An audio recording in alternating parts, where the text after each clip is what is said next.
my dear brothers and sisters, Shaitan has many tricks and steps that they are taking, and whatever that step that he will achieve, he will be happy with that. So not necessarily he will shift you from doing the right things till like you make the bad things. This is not, the first things he will start with, or even that's what he's, targeting and working for. Even making you not doing anything and not moving forward, he will be happy with that. We call it rataba.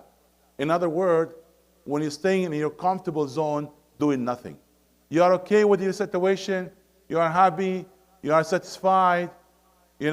This is by itself is a big problem. So you need to get out of your comfortable zone, and you have a goals that you work for it. You have to. And the motivation of that's one of the two driving forces. That you have to have like that way of thinking, the reflection, to feel of the pain or the pleasure. Pain and the pleasure. So that's from practical ways, like you name it this way. So you think of your situation, you feel of the pain, because as a human, by nature, we try to avoid the pain. And you feel and you think of the pleasure that you might gain, and we're a human, we're looking for that. And that exactly what even was mentioned in the Quran. When Allah subhanahu wa ta'ala spoke about muttaqeen, He spoke about those people, they are worshipping Allah subhanahu wa ta'ala, and they use these two motivations. يَرْجُونَ رَحْمَتَهُ وَيَخَافُونَ عَذَابَهُ. Pleasure and pain. And he said, يَدْعُونَ رَبَّهُمْ خَوْفًا وَطَمَعًا رَغَبًا وَرَهَبًا. So these two are really important. That al-khawf wal-raja, hope and fear. It's exactly the same. Hope and fear. Hope to gain something that will create a pleasure for you, and a fear that you fall into something that will create pain for you. So hope and fear. Without these two, you cannot reach the excellence. You cannot motivate yourself. And you cannot grow in the faith. So you need both of that. You cannot say, I have fear and that's enough. Having only fear, that will result that person will be what? Hopeless. And having only hope, that will result the person to be careless. And this is the problem. You find many of those, they say Allah is merciful and they have a great hope, but there is no fear in their heart. And they will say, Yawm al-Jahim Rabbi Rahim. They say the day of judgment that Allah is merciful. But they forget that Allah is Shadid al-Iqab.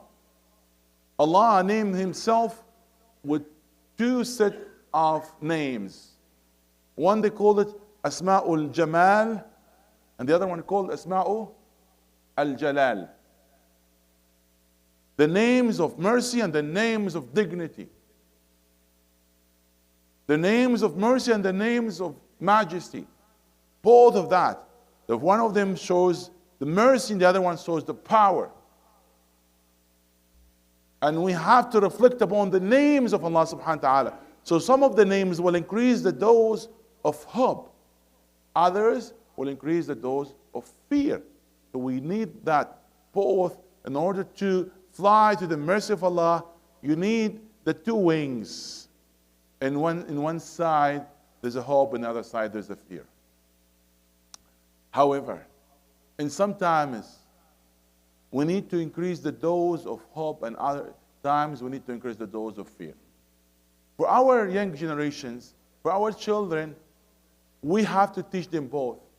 However, we need to increase the dose of fear. the muraqabah of Allah subhanahu wa ta'ala. We tell them that Allah is watching you. You have to build that relation between them and Allah subhanahu wa ta'ala. That's really important, because that's what's going to protect them.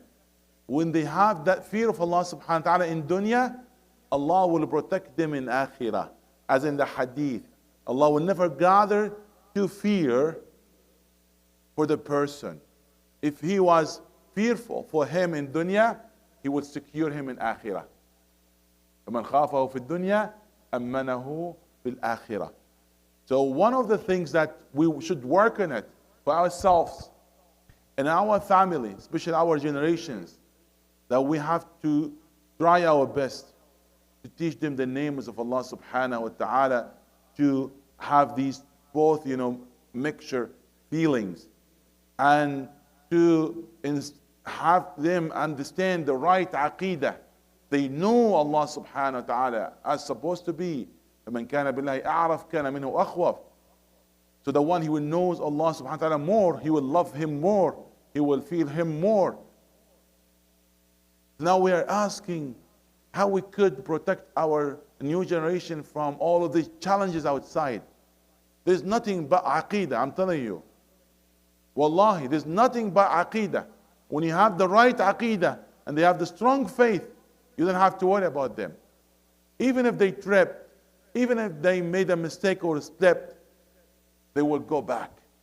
They will go back because what's in their heart is Allah subhanahu wa ta'ala. And that would be enough for them. Sayyidina Abu Bakr as-Siddiq, when he came to the Prophet after Sayyidina Umar placed half of his wealth from the Prophet, and he told him, when he asked what he have left for his children, I said, I left the other half. But Sayyidina Abu Bakr said, when he answered the same question, what you have left for your children, he said, I left for them Allah and His Messenger. He brought all of his wealth.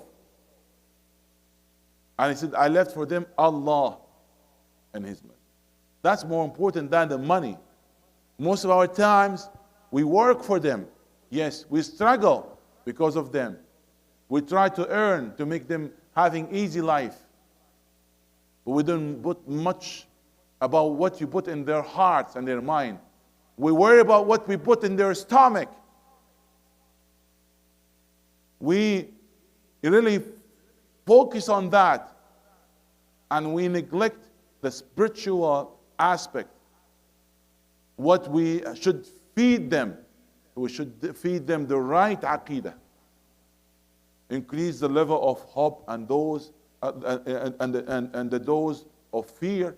And when you be successful in that, then throw them in any society. They are going to survive. May Allah subhanahu wa ta'ala protect them all. اللهم اغفر ذنوبنا واستر عيوبنا وبلغنا في الدار مطلوبنا اللهم نسألك العفو والعافية والمعافاة الدائمة في الدين والدنيا والآخرة آمين.